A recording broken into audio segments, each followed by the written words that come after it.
भाई देखिए भाई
मोबाइल ছবি না তুলে খানা খাইতেছে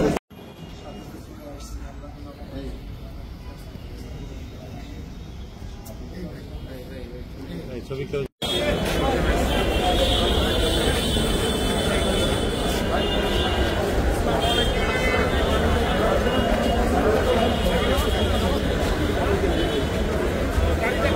সাংবাদিক ছিল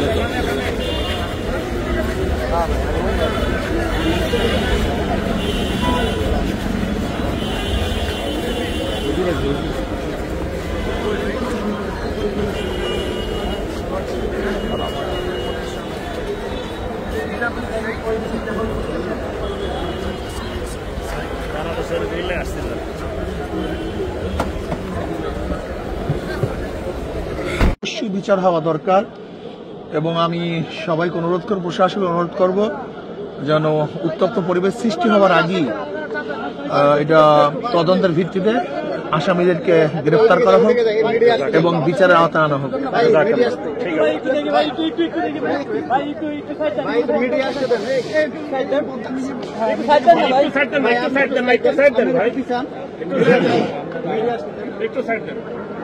আপনাকে বলবেন যে টঙ্গীর ময়দানে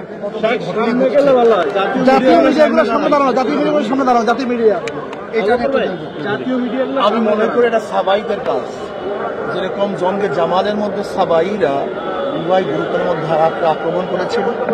আমি মনে করি এটা সাবাইদের কাজ, যারা দোষী সঠিক তদন্তের ভিত্তিতে, নিরপেক্ষ তদন্তের ভিত্তিতে আসামিদের গ্রেফতার করা হোক এবং তাদেরকে বিচারের আওতায় আনা হোক, এটা আমি দাবি করি।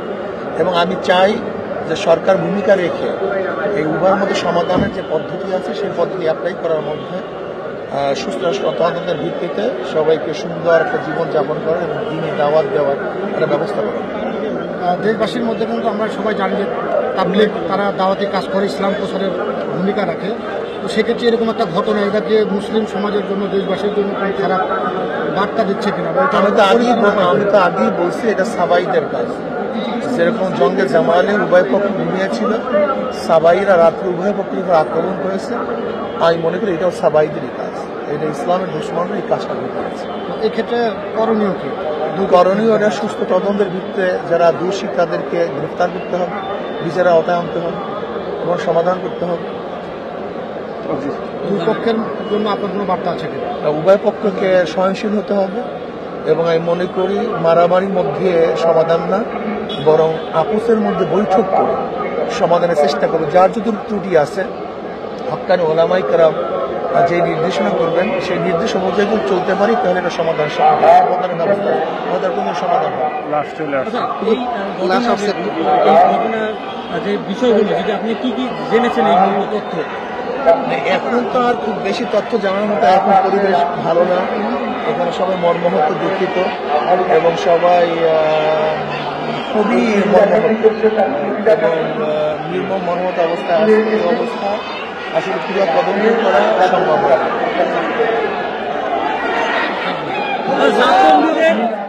তারা যে এই কার্যক্রম ঘটনার মধ্যে তাদেরকে বলা হচ্ছে, আপনারা কি মনে করছেন আসলে? নিহত হওয়া, শহীদ হওয়া, আমি বলছি যারাই দোষী তাদেরকে বিচারের আওতায় আনা উচিত, যারাই দোষী তাদেরকে। আমরা সবাইকে ধন্যবাদ।